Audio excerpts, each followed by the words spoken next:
Oh, welcome back to another video. It's your boy Cordy, man. We back in it. Yeah. We got this video right here. It's gonna probably be the last video we do for today. Maybe. I might come back. I might. This is Liv Morgan 1 year presidency. Sasha back to WWE. Roman Reigns drop Eric Twist for Jimmy. Let's see what they talking about. YouTube is the new home of NFL Sunday Ticket. Watch all your favorite NFL teams. Yeah, they just trademarked that name for Phyllis Nicole. The Tribal Heir Solo.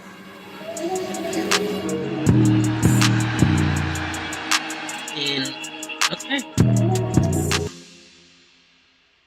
Liv Morgan was just arrested this week, and the full details have been revealed. So we'll see what's going on there. We'll also check out Roman Reigns crowning his next successor, Mercedes Moné news, and much more.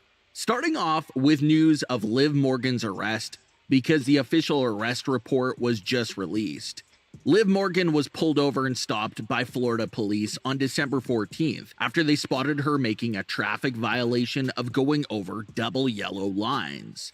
The arrest report says that once they were near the car to go over the traffic violation, they smelt a strong smell of marijuana. The officer then reportedly found a small plastic bag containing marijuana and a vape pen containing an oil-like substance, which was tested and also found to be marijuana. Liv Morgan was booked into Sumter County Jail and released in under 3 hours after posting a $3,000 bond. She was charged with marijuana possession, not more than 20 grams, a first-degree misdemeanor, and possession of a synthetic cannabinoid. A third-degree felony, jail records showed. The charges carry a punishment of up to 1 year in jail and a maximum fine of $1,000, according to the National Organization for the Reform of Marijuana Laws. It's also important to note that synthetic cannabinoids are strictly prohibited under WWE's substance and drug testing policy for its performers as well. Liv's charge in the state of Florida is looked at as a felony case. Her scheduled court is allegedly February 12th, while she'll have to plead either guilty or not guilty. So that'll be a very important situation to keep a very close eye on. There's also some very big news going around with Mercedes Moné that has fans jumping with rumors and speculation. Right when Mercedes was in the middle of recovering from her ankle surgery in mid-2023, it appeared to be clear that Mercedes and AEW were working on some sort of agreement. Mercedes was shown in the AEW crowd at a big event. And all signs and rumors appear to be pointing in the direction that AEW signed Mercedes. Mobile games are going big. 2, 1. And how she'll be working for the company as soon as she was cleared to compete. Well, Mercedes is training again and appears to be extremely close to being cleared to compete.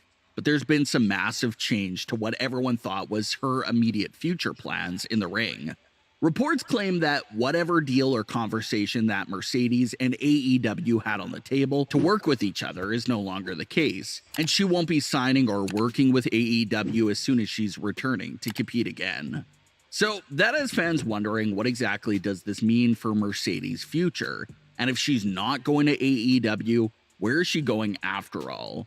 Well, there's a lot of fans out there that are hoping and pushing the narrative of a Sasha Banks return at the 2024 Women's Royal Rumble. I don't think it's going to be that. Issues between herself and WWE, if she ain't clear fans seem to be feeling good and feeling positive about that return having a chance to happen because of what we just saw take place with CM Punk. Punk and WWE were absolutely at war with each other for a decade. Lawsuits, jabs at each other, everything you could think of. And somehow they were able to squash all of that.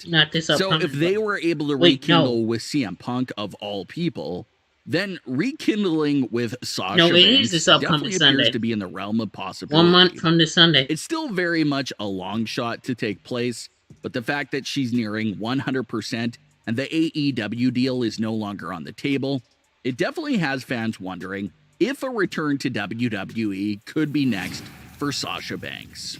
I think after days of speculation, WWE confirmed that Charlotte Flair will be out of action for at least 9 months with her knee injury. WWE never specifically gave the details of what type of injury Charlotte Flair is suffering from, but considering it was a knee injury and they're now saying a 9-month recovery, if you put all the pieces together, it sounds like what everyone feared it would be, and that's a torn ACL, which is just horrifying to get because the recovery time basically takes a I would love whole to year see of your Jade Cargill career. versus Mercedes. So it looks Moné like at Charlotte WrestleMania. Flair won't be That eligible could be nice. and healthy to return to the ring until the final months of 2024, right around a September-October 2024 return for Charlotte Flair.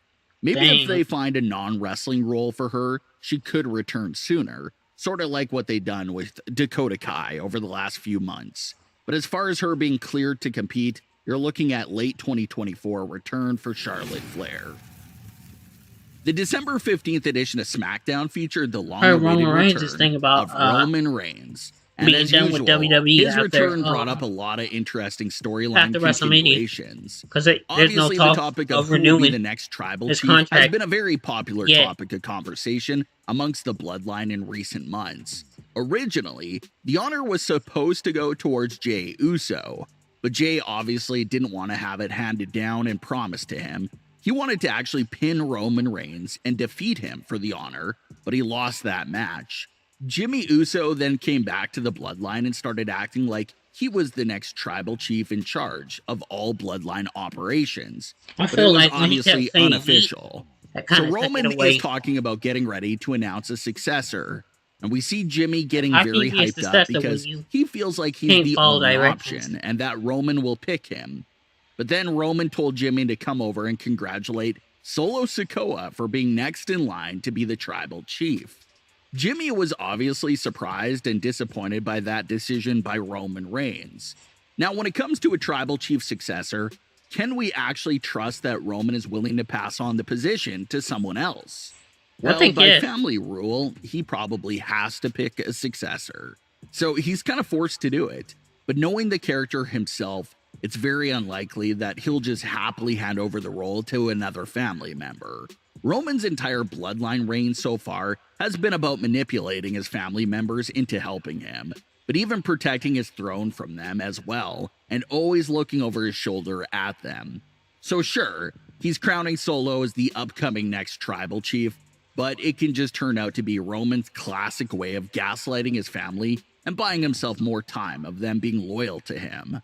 Roman probably figured that if Solo knows he's next in line, that Solo wouldn't act weird anymore and would patiently wait and serve him until the time comes. So Solo is happy for the time being, but you now have Jimmy Uso sort of being where he was at a few months ago, basically being the forgotten family member of the bloodline again. But that obviously isn't the biggest issue for the bloodline right now, because they're absolutely surrounded by big threats.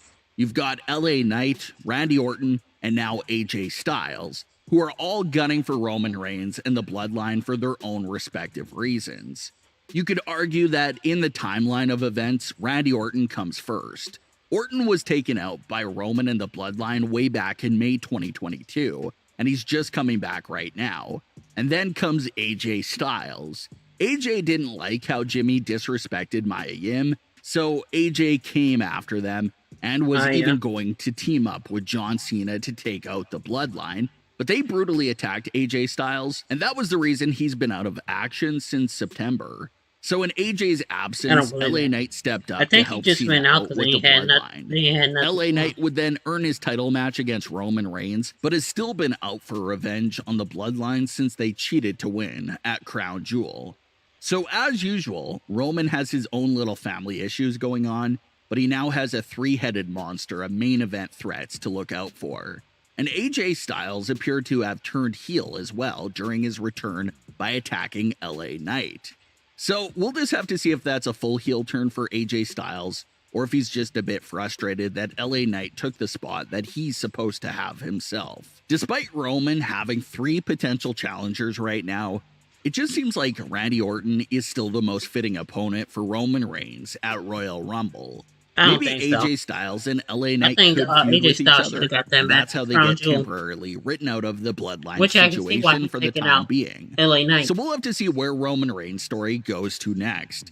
But what are your thoughts on today's stories? Leave your comments below, Don't forget to subscribe with all notifications on and leave a like if you enjoyed.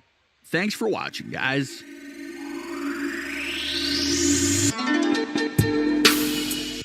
It'd be nice if we could get